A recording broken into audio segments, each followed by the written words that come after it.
கிராம சபை முன்னிலை உரை வழங்கும்படி அன்போடு கேட்டுக்கொள்கிறேன்.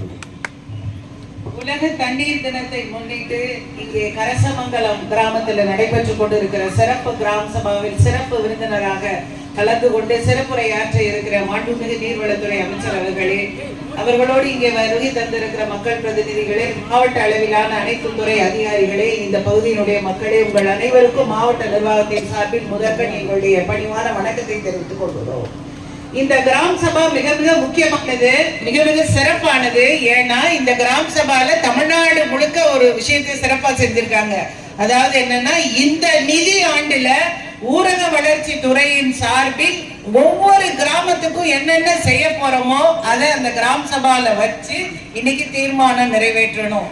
அது கலைஞர் கனவு இல்லத்தில் கட்டப்படுகிற வீடுகளாக இருந்தாலும் சரி, முதலமைச்சரின் மறு கட்டுமான திட்டத்துல செய்யப்படுகிற வீடுகளாக இருந்தாலும் சரி, அப்புறம் 100 நாள் வேலையில அந்த கிராமத்துக்கு செய்யப்படுகிற என்ன திட்டம், ஏஜிஎம்டி அனைத்து கிராம அண்ணா மறுமலர்ச்சி திட்டத்துல அப்படி ஊரக வளர்ச்சி துறையால் செய்யப்படுகிற அனைத்து திட்டங்கள் ஒவ்வொரு கிராமத்துக்கு இந்த வருஷம் என்ன செய்ய போறோம் அப்படிங்கறத இன்னைக்கு இந்த கிராம சபையில தமிழ்நாடு முழுக்க பஞ்சாயத்து தலைவர்கள், சட்டமன்ற உறுப்பினர்கள்ட்ட கேட்டு வாங்கி அதை தீர்மானமாக வைக்க வேண்டும் என்ற ஒரு நல்ல முயற்சியை நம்ம தமிழ்நாடு அரசு எடுத்துக்கொண்டிருக்கு.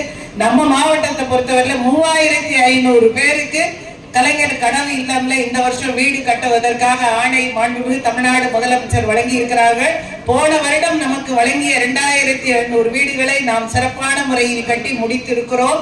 இந்த வருடம் 3500. ஒவ்வொரு பஞ்சாயத்திலையும் இன்னைக்கு எந்த பயனாளிகளுக்கு வீடு கட்டி இருக்கிறோம். அதை போல 25க்கு முன்னாடி கட்டப்பட்ட வீடுகள், அரசு கட்டி கொடுத்த வீடுகளை திருப்பி கட்டுவதற்காக முதலமைச்சர் மறு கட்டுமான திட்டம் ஒரு சிறப்பு திட்டம் வந்திருக்கு. அதுலயும் இன்னைக்கு யார் பயனாளிகள் என்று ஒவ்வொரு அரசினுடைய திட்டத்திலும் பயனாளிகளை இங்கே வைக்க இருக்கிறோம். அதே போல ஒரு சிறப்பு திட்டமாக நகராட்சி மாநகராட்சி ஒட்டியுள்ள பகுதிகளில் வீடு கட்டி இருப்பவர்களுக்கு, பட்டா இல்லாதவர்களுக்கு 3100 பேருக்கு கணக்கெடுத்து விரைவிலே பட்டா வழங்குவதற்கான ஆணையை நம்முடைய மாண்புமிகு தமிழ்நாடு முதலமைச்சர் வழங்கி இருக்கிறார்கள். அதுக்கான ஆயத்த பணியும் நம்முடைய மாவட்டத்தில் நடைபெற்றுக் கொண்டிருக்கிறது.